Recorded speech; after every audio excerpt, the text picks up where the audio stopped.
Actors no one wants to work with. Hey everyone, it's Alexa again, and welcome back to another video.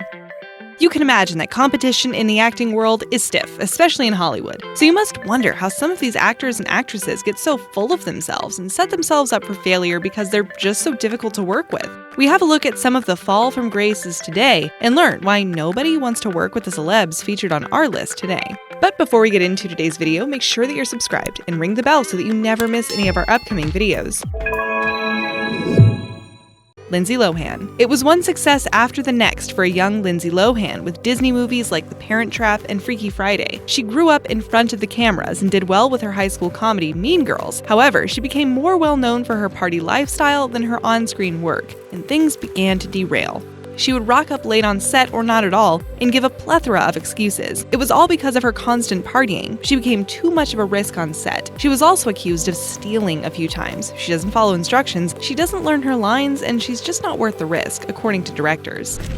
Shannen Doherty. She was one of the biggest stars of the 90s thanks to Beverly Hills 90210. Sadly, her reputation as a difficult actress followed her acting journey. Co-star Jason Priestley spoke about her diva-like behavior in a book he published. Her co-workers were also not impressed with her on-set behavior, and they voted her off the show. Her character ended up leaving for London to attend the Royal Academy of Dramatic Arts. There's a reprisal of the show underway now, and there's already drama. She said she's not keen to reprise her villain role from before, so we'll have to wait for the summer to see the remake titled BH 90210. 19. Shia LaBeouf. He's certainly done well throughout his career, with his most notable performances being the first 3 Transformer films. There's also Disturbia and Indiana Jones, Kingdom of the Crystal Skull. However, he has proven to be a challenge over the past few years. Various reasons have emerged, some saying that he is highly eccentric on set, and people never quite know what to expect from him. He has also caused fights with fellow co-stars and made headlines for his public feud with Alec Baldwin. Despite being very talented, producers are very wary of working with LaBeouf.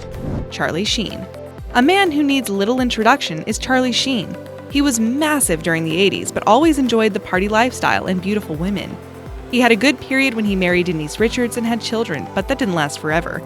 He was doing well with 2.5 Men, but things went sour between him and the show's creator, and Sheen was eventually fired.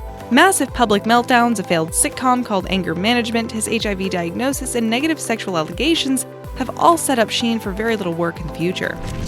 Edward Norton. Who can forget his memorable performance in Fight Club? However, things have not always been smooth sailing for Norton, who has been known for taking things into his own hands. On the set of The Incredible Hulk, Norton rewrote parts of his script just before production, causing lots of tension with the director. According to the director, Norton and Marvel did not get along. Katherine Heigl. She seemed to have everything going for her, a fantastic role in Grey's Anatomy and a role in the Judd Apatow film Knocked Up. You'd think you'd see her in many films showing off her range of acting skills, but that never happened. You must wonder why. Heigl is rather outspoken and critical about projects she's worked on. It didn't help that subsequent roles were failures at the box office. Her publicist ended up quitting, and Heigl's career has just never taken off the way it could have had she not been so critical of opportunities afforded to her.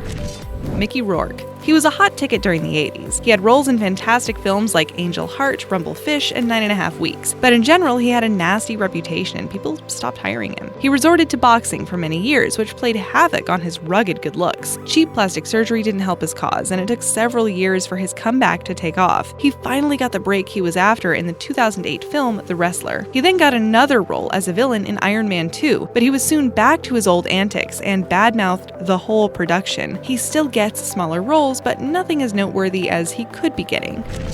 Sharon Stone. She was massive during the 90s, and it was roles in Basic Instinct and Total Recall that put her on the map. There are reports that she is extremely difficult to work with, but if you follow her journey to this point, you find yourself wondering if those reports really have any truth in them. Bruce Willis. He has a long list of fantastic movies, so it's a surprise to see the name Bruce Willis on this list. Rumors of Willis being a chore to work with emerged in 2013. Director Kevin Smith says working with Willis was quote-unquote soul-crushing. Sylvester Stallone allegedly also had problems with Willis.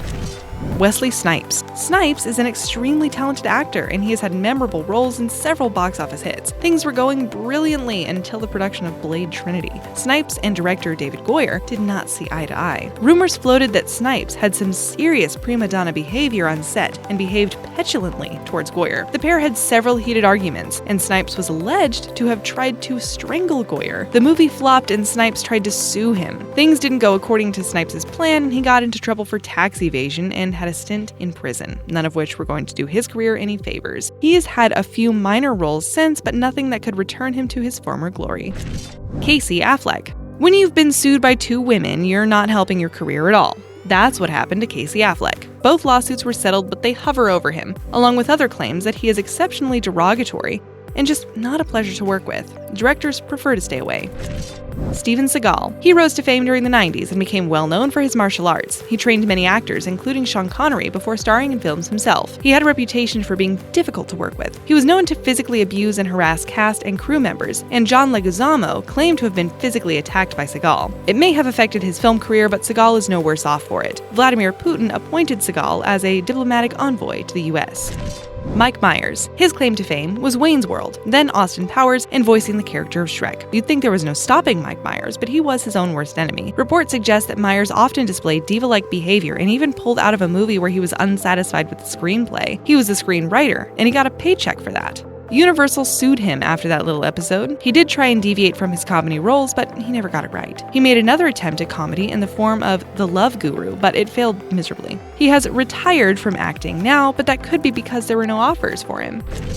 Chevy Chase. Arrogant and unpredictable are some of the words used to describe Chevy Chase. Another internet article read, "The star was too mean to succeed." Just gives you an idea of the man behind the humor. More articles describe him as mean and delusional. You'd never guess all of that when you watch him in funny films like National Lampoon. Sean Young. Blade Runner is a classic film from 1982, and it featured Sean Young, who played the role of Rachel. She used to be a model and dancer and a tricky person to work with. Reports state that she clashed with director Oliver Stone while filming Wall Street. She was also said to harass fellow actor James Wood, and he ended up suing her. She was also quite a nuisance to Tim Burton and Michael Keaton during the production of Batman Returns. She so badly wanted the role of Catwoman. She's managed to get a few minor roles and has been featured in a few reality shows, which is never really a good sign.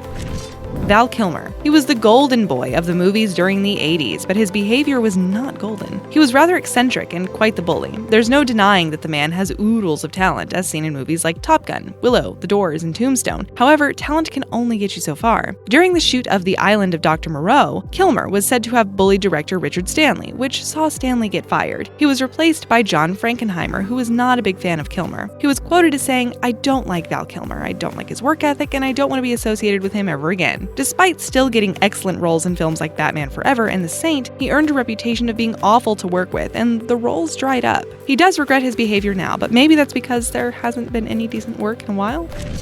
Daniel Day-Lewis. He may be a 3-time Oscar winner, but Daniel Day-Lewis has an on-set reputation that is certainly not Oscar-worthy.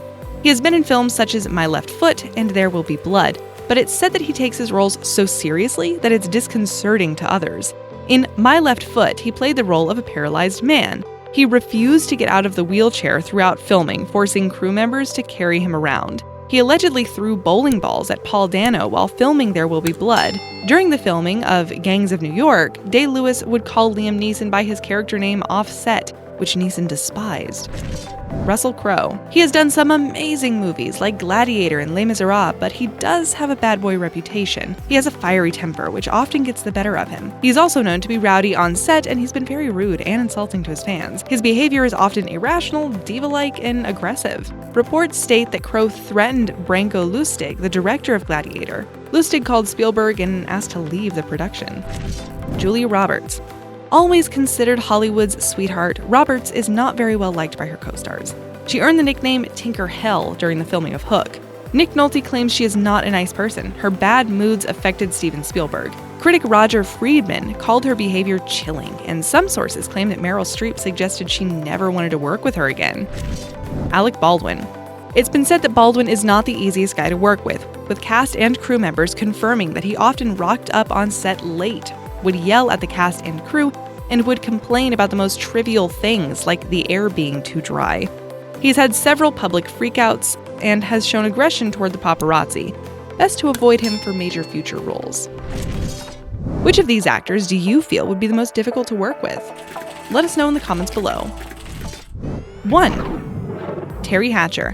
According to Eva Longoria, there is no bad blood between Teri Hatcher and the cast of Desperate Housewives, in that Hatcher just liked to be alone. However, Nicolette Sheridan called her the meanest woman in the world for behaving like such a diva. We'll never really know what happened on set, but what is bizarre is that Hatcher's name was left off the card that was given to the crew after the show ended.